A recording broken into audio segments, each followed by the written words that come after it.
These have been letting by and it's just been dripping, continuously dripping. So we're here today to change it.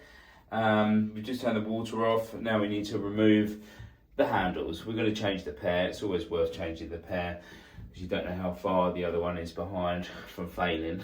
So we're going to open the taps, make sure there's no water coming out, and then we need to remove these little chrome indices that should show us the grub screw which is holding on the handle. This one, always a good idea to put the plug down so we don't lose anything. So we'll leave them over there. One.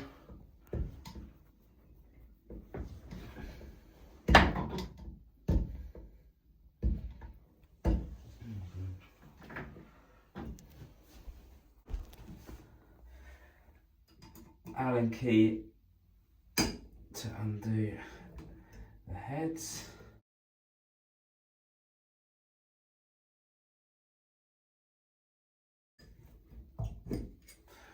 One.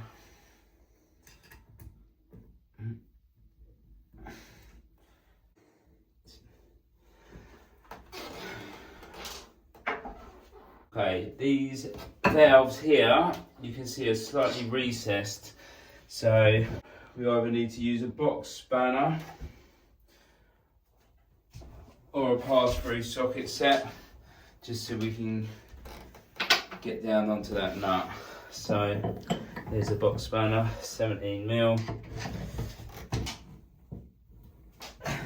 so we can get in there.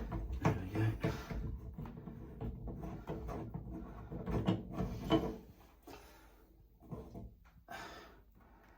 The valve out. This one looks a bit more corroded. It's a bit harder to get out. There we go.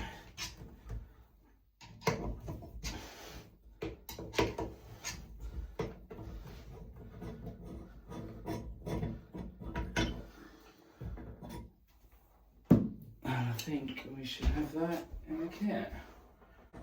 So we'll put the red one, the clockwise to open one, on the left hand side. Hot is always on the left, and the anti-clockwise, the blue one, in the cold on the right. And we'll tighten them up.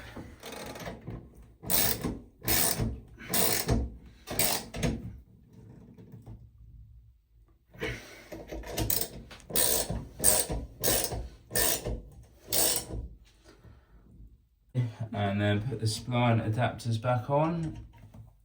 With all our valves you get a new screw, so I always like to fit a new screw as well.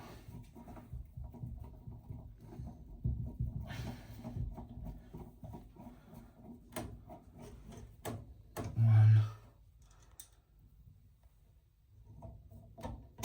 and two.